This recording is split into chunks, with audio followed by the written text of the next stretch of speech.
The Hyper Havoc aluminum bicycle, 21 speed, Shimano gears. It's got your regular padded brakes in it. Shimano hand crank gears. It's 21 speed.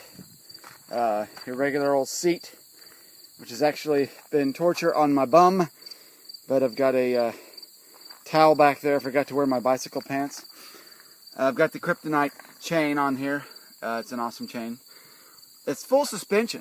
I like this bike because a lot of times I don't have to stand up when I'm going up a hill. The tires are good. I've got them all aired up. I've made no adjustments to this bike or any upgrades at all. I did put my name on there for decal purposes. But the suspension is actually really good on it. My other bike is a Gary Fisher's Zabrano bike that I've been riding for years. I've had it for more than 10 years. But this is a nice bike to take out just on the trails. It's 130 bucks at Walmart. I've got about 40 miles on it, and probably 30 of it has been on these type of trails right here.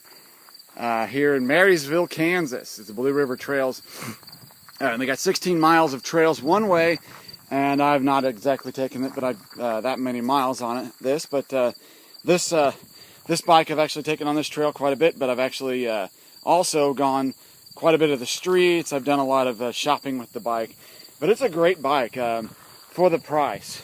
Compared to my Gary Fisher's Zabrano bike, of course, this is more geared for off-road. It's kind of like any off-road vehicle. Not as great on the hills, going up and down hills, but in off-road, going up and up hills, and really in the rough terrain, I think the Hyper Havoc has it. It's a great bike, especially for the price. You're looking at $130. You can probably get them online for maybe $90 used. I did get this one used. It had been ridden a couple times, but this is really just my second day riding this, and I have really enjoyed this bike. I really enjoy the adjustable suspension. I have not messed with yet, but right now it's set up for me.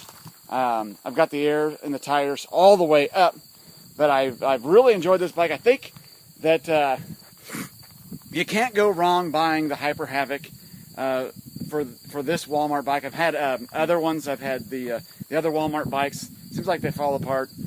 Something goes wrong. They get unrailed. The brakes don't work as good, and I've got to do a lot of adjustments on them. But for some reason, this Walmart bike, the Hyper Havoc FS 21 speed, is actually done really well. So there you go.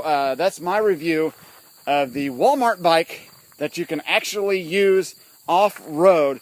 The Hyper Havoc, it's not all aluminum, but 21 speed mountain bike. I'm John O'Hara, DIY News.